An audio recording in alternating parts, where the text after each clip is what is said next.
322번 문제풀이 시작하겠습니다. 그림 가부터 다는 인접한 두 판의 상대적인 이동 방향을 나타낸 것이다. 우리 개념을 확인하기에 아주 좋은 문제가 나왔어요. 자, 글씨 좀 이쁘게 써볼게요. 가는 판이 서로 가까워지고 있죠. 멘틀의 대류는 이쪽 이렇게 일어나고 있을 거야. 멘틀의 대류가 하강하고 있다 표현할 수 있겠죠. 자, 가는 서로 가까워지고 있으니까 수렴형 경계고요. 나는 서로 멀어지고 있죠. 멘틀의 대류는 이렇게 상승한다고 표현할 수 있겠어요. 여기는 발산형 경계라고 부르죠, 우리가. 자, 다는 무슨 경계라고 부를까요? 멘틀의 대류가 이렇게, 반대쪽은 이렇게 서로 어긋나고 있어요. 하지만 이 경계가 이것처럼 지각이 사라지거나 지각이 새로 생기거나 하지 않고 보존된다고 해서 보존형 경계라고 부르죠. 자, 봅시다. 자, 이렇게 해놓고 우리 보기에 나오는 것들 1번은 천발지진, 2번은 화산활동, 3번은 해양지각, 4번은 멘틀 대류가 어떻게 된다, 5번은 습곡산맥에 대한 내용을 OX로 한번 표시해 봅시다. 딱 정리하기 좋은 문제가 나와서 참 좋네요. 자, 천발지진. 천발지진이라, 천자는 얕을 천자예요. 천발지진이란 거는 얕은 곳에서 발생한 지진이란 말이야. 자, 가 같은 경우에 지금 이 지각에서 얼마 떨어지지 않은 얕은 곳에도 마찰이 발생하고 아래쪽에서도 아주 밑에 아래쪽에서도 마찰이 발생할 거예요. 이 마찰을 통해서 에너지를 축적하다가 이 판들이 못 이기고 부러지거나 구부러지거나 순간적으로 이동하게 된다면 위에서 지진이 일어나겠지. 그래서 이런 수렴형 경계에서는 천발지진뿐만 아니라 신발지진도 같이 일어나요. 욕 아니에요. 욕이 아니라 신발지진, 깊을 심자, 깊은 곳에서 발생한 지진이에요. 신발지진, 욕 아니에요. 신발지진. 자, 봅시다. 나는 이렇게 두 판이 서로 멀어지고 있죠. 그래서 이 지각들이 접히게 될 거야. 이 새로 생기는 마그마가 올라와서 식어가지고 새로운 지각이 형성될 건데 이 지각들이 기존에 있던 판들을 밀어내게 되면서 지진이 발생할 거예요. 그래서 여기는 천발지진이 발생한다 할 수 있겠네. 그 다음 이 보존형 경계에서는 새로 지각이 만들어지거나 없어지진 않지만은 원래 맞닿아 있던 이 경계에서 마찰이 일어나니까 금방 가에서 설명한 대로 지진이 일어나겠네요. 여기도 천발지진이 일어난다 할 수 있어요. 벌써 답이 나왔어요. 1번. 자, 그러면 우리는 공부를 하는 입장이니까 다른 것도 살펴봅시다. 화산활동. 일어나나요? 오케이, 봐봐. 이 엄청난 스케일에 이 지각과 지각이 서로 만나서 비비적 되는데 매우 뜨거워지겠죠. 그럼 여기 있던 혹은 여기 있던 암석들이 녹아서 마그마 용융 상태가 될 거예요. 그것들이 많이 녹고 온도가 높아지게 되면 내부 압력을 견디지 못하고 뻥 나오는 게 화산이죠. 화산활동이 일어납니다. 나 같은 경우는 이미 마그마가 노출이 돼버렸지. 화산활동 일어납니다. 하지만 다는 서로 판의 그 이동 방향이 어긋나기만 할 뿐 뭔가 지각이 벌어진다거나 그러지 않아요. 그래서 화산활동이 일어나지 않습니다. 마그마가 올라올 만큼 지각에 틈이 생기지 않았다. 이렇게 표현할 수 있겠어요. 오케이. 해양지각이 생성되느냐 여부. 자, 해양지각이 생성됩니까? 아니죠. 오히려 이게 바다 밑이라면 지각이 소멸되고 있는 거죠. 소멸되고 있다. 그러니까 X다. 나는 새로운 지각이 형성이 돼요. 이 지각은 어차피 멘틀의 영야권이 더 위로 올라오게 되면 암석권이 되죠. 식어서 암석권이 되잖아. 그게 더 위로 올라오면 내나 저기 지각이 되는 거잖아요. 그죠? 오케이. 마그마가 올라와서 바닷물 또는 공기 중에서 식으면서 새로운 딱딱한 지각이 되는 거예요. 그래서 해양지각이 생성됩니다. 발산형 경계에서는. but 하지만 보존형 경계에서는 마그마가 안 올라온다 했죠. 그러면 이것도 안 되겠네. 멘틀의 대류가 어떻게 되냐? 여기는 하강한다고 돼 있는데 하강하는 거는 가죠.가. 서로 요 방향, 이 방향 까만색으로 표현할까요? 아까 문제 풀 때 나오긴 했는데 요렇게 오기 때문에 위에 있는 판들이 이렇게 움직일 수 있는 거고. 오케이. 나 같은 경우가 저기 4번에서 설명하는 4번과 반대인 상승의 경우죠. 멘틀이 요렇게 상승하기 때문에 이 판들이 서로 멀어질 수 있는 거지. 그래서 요거는 상승이라고 할 수 있겠네요. 자, 다는 뭐 상승하거나 저기 하강한다는 표현보다는 서로 멘틀의 대류 방향이 어긋난다고 표현할 수 있겠어요. 이쪽은 이렇게, 이쪽은 이렇게. 방향이 자체가 어긋난다. 자, 습곡산맥. 마지막 5번이네요. 습곡산맥. 습곡산맥이라는 거는 판들이 부딪혀서 이런 대규모의 어떤 조산 활동이 일어날 때 그 판이 밀려 올라가는 거라 생각해 보세요. 여러분 교과서를 그 양쪽 가장자리를 두 손으로 잡고 한번 두 손을 가까이 해보세요. 밀려 올라가잖아, 중간이. 그게 습곡산맥이라고 생각하면 돼요. 판이 접혀서 올라가는 것. 습곡산맥이 발생하는 것은 가죠.가. 이렇게 두 판이 부딪히면서 한 판이 다른 판 밑으로 섭입을 하고 여기 남아있는 이 판이 이렇게 접혀서 올라가게 될 거예요. 오케이. 그래서 습곡산맥이 형성되는 거는 수렴형 경계이다. 발산형 경계는 새로운 지각이 형성되면서 습곡산맥보다는 이렇게 주름이 진다. 이렇게 주름. 자잘한 주름이 지는 거예요. 산맥이 막 형성되는 건 아니라. 새로운 지각, 만들어진 지각들이 기존에 있던 지각을 조금씩 밀어내면서 자잘한 주름이 지는데 이것을 바다 밑에 주로 보이니까 해령이라고 부르죠. 오케이. 다는 해당상 안 되는 거 알겠죠? 산맥이 발생한 건덕지가 없어요. 자, 그래서 여튼 답은 1번이에요. 다음 문제.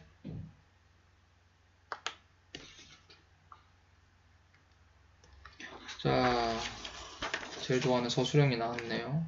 여러분이 제일 좋아하는 323번 문제풀이 시작하겠습니다. 서술형. 그림은 해저에서 일어나는 판의 상대적인 이동을 나타낸 것이래요. 일단 해저라고 해놨어요. A와 B에서 발달하는 지형을 판의 경계와 관련해서 설명하시오.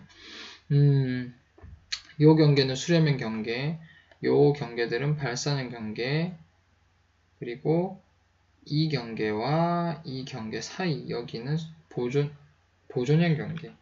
오케이. 세 가지 경계가 모두 나와 있는 그림이네요. 공부하기 좋겠다. 자, A는 봅시다. A는 지금 여기 틈이 보이죠?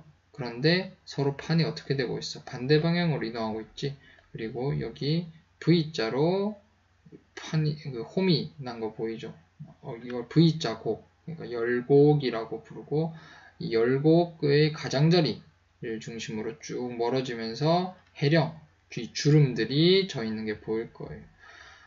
자, 그리고 B를 봅시다. B는 틈이 있긴 있는데 이 틈을 보니까 위쪽에는 판이 오른쪽으로 움직이고 밑에는 왼쪽으로 서로 어긋나고 있죠. 오케이. 그래서 여기에 저기 경계는 보존형 경계라고 부를 수 있고, 보존형 경계에서 제일 대표적인 지형은 변환단층이라고 책에 대문짝만하게 나와 있죠.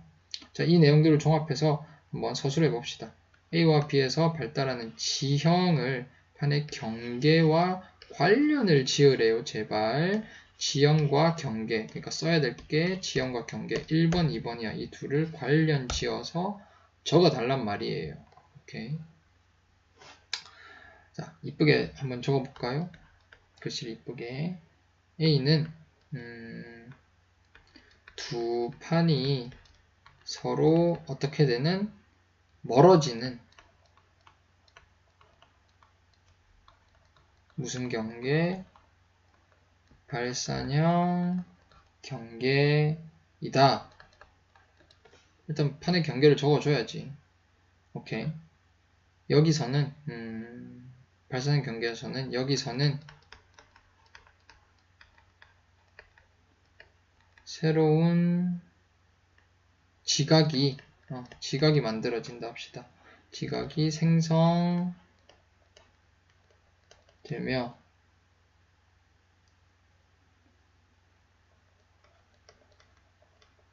기존에 존재하던 지각들을 밀어내면서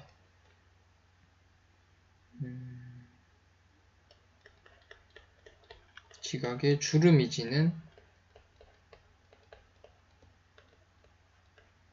해령과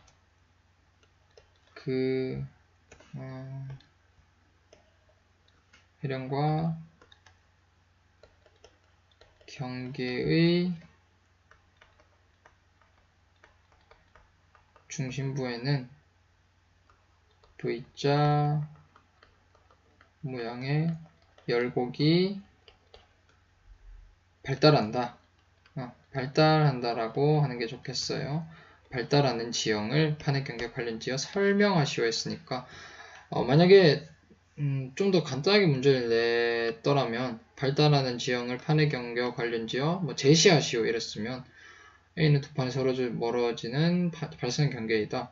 여기서는 해령과 열곡이 발달한다. 이렇게 간단하게 설명할 수 있었겠지만 간단하게 제시할 수 있었겠지만 지금 설명하라고 했죠. 그래서 대충 저기 V자곡 그러니까 열곡과 해령을 설명해 봤어요. 이렇게 해령, 열곡 이것이 1번에 대한 것들이고 발생 경계 이것이 2번에 대한 것들이죠. 발생형 경계. 자, 이렇게 구체적인 서술을 할 수 있을 때 비로소 여러분이 이 내용들을 이해했다는 거예요. 자, B도 마찬가지로 봅시다. B는 두 판의 진행 방향이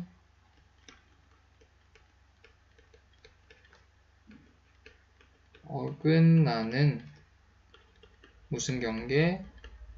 보존형 경계이다. 또 설명을 해야지. 여기서는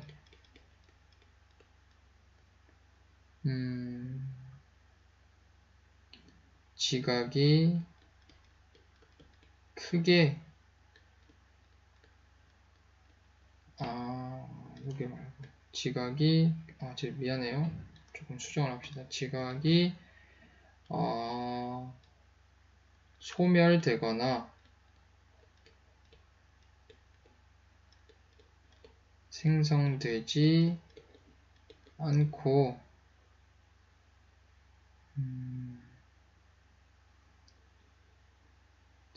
않고 서로 반대 방향으로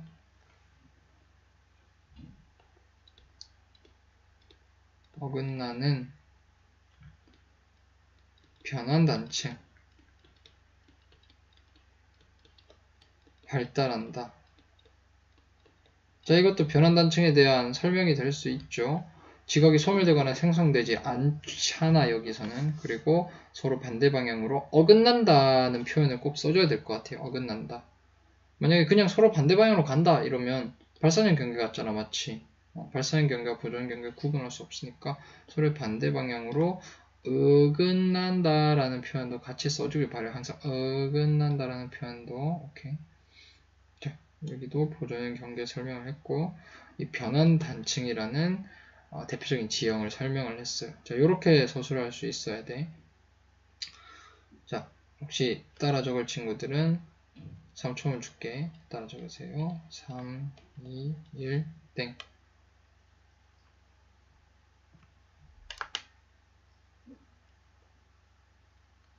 다음 문제. 324번 간단한 문제풀이 시작하고 오늘은 그만 찍어야겠다. 자, 이에 대한 설명을 옳지 않은 것은 자 봅시다. 이 판이 서로 어떻게 되고 있어요? A판과 B판이 서로 멀어지고 있네. 이 화살표로 친절하게 설명해줘서 우리가 알 수 있겠지만 이 화살표가 없다면 오케이. 중간에는 이 V자 모양의 열곡이 보이고 옆에는 해령들이 보이니까 열곡과 해령 요것만 보아도 바로 발산형 경계이다 라고 알 수 있어야겠죠. 이렇게 모른다면 이제 공부하면 되는 거예요.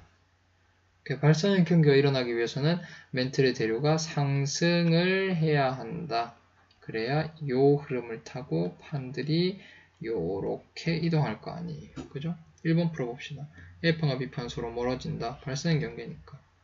A판과 B판은 모두 해양판이다. 바로 밑에 있죠? 그럼 해양판이지.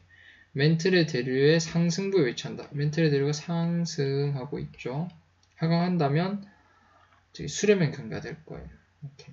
해령의 중심부에 열곡이 나타난다. 해령들의 중심부에 여기 열곡이 나타나는 거 보여요? 이렇게.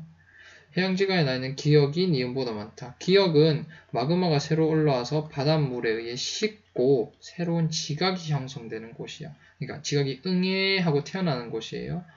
이미 여기 있던 지각들은 옛날에 요 형태로 뭐 태어났겠지. 아니면 뭐 다른 형태로 태어났을 수도 있겠지만은 여기 새로 생긴 지각이 원래 있던 기존의 지각들을 밀어내니까 반대 방향. 여기 지각이 생기니까 자리를 차지해야 되잖아요. 오케이. 그래서 주름지게 이렇게 원래 있던 기존 지각 밀어내게 되니까 얘가 청년이라고 표현한다면 얘는 신생아예요. 새로 생겼다고. 그러면 당연히 기억이 니은보다 나이가 어리지. 답은 1에서 5번이 되겠습니다. 그만 찍어야겠다. 다음 문제는 다음 날에